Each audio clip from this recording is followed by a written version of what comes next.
Yarn art is a very relaxing and enjoyable activity, and I have been doing this for quite a while, since the early 70s. It is really a Mexican Indian activity, and they do very colorful and beautiful works of art. For the yarn art, I work on watercolor paper, and these are my materials. I need a pencil to draw, an eraser, because I do a lot of erasing. I do a lot of measurements because I work on buildings, houses, and other things that I need to measure. So I need a ruler, a well-sharpened pair of scissors, and the little scissors that I have here are very good for working on the yarn art. Just make sure they are very sharp. I work with Elmer's glue, not the school's glue, because I feel it will yellow.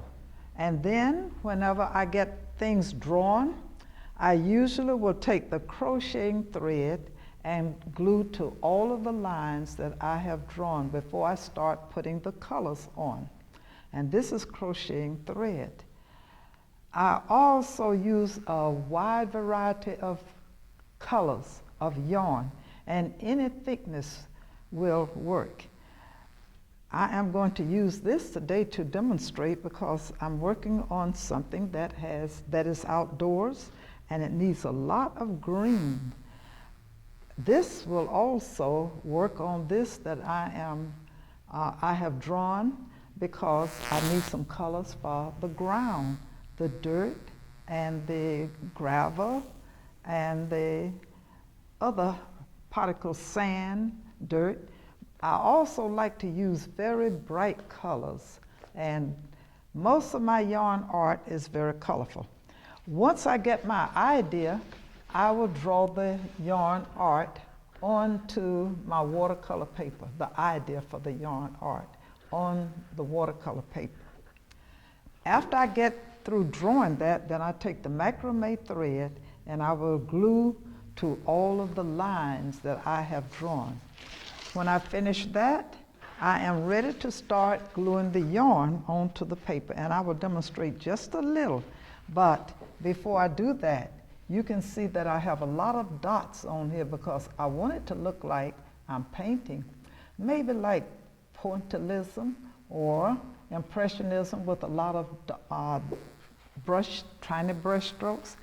Okay, so I usually will put my sky first on my paper, and I want to not have the lines glued straight across, so I will usually swirl them or do something to look maybe like the style of Vincent van Gogh. For the ground, I want part of this to look like sand and dirt with some weeds and grass grown in between. So to get all of the different colors, I will take the Elmer's glue and I will put several dots of glue. If you put too many dots of glue, the glue will dry on you, but 10 or 15 will do.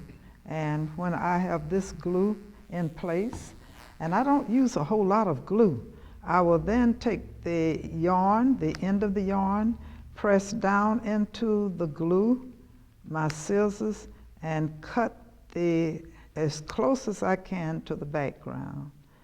And then when I get that done, I take the palm of my hand and press down.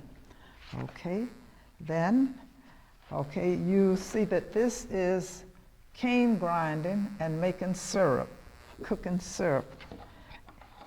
Here are two pieces that have been completed in that series of Once Upon a Time. This is washing on the outside as people did when I was a child growing up. Very few people in the little towns that we grew up in had washing machines, so they usually wash the clothes outside on a bench with in tin tubs, and then hang them out on a line to dry. Here's a little boy. This is also a completed one with this little boy taking a bath by the fireplace with the lamp, the kerosene lamp on the mantle. He's taking his bath. Usually we call those Saturday night baths because most people got in the tin tub on Saturday night. Thank you very much. As I have said, the yarn art is a very relaxing and enjoyable activity. It was my students, after introducing this to them, they are the ones that motivated me to do this. And after I got into the yarn art, my art took off more. I got a lot of invitations to exhibit. Thank you.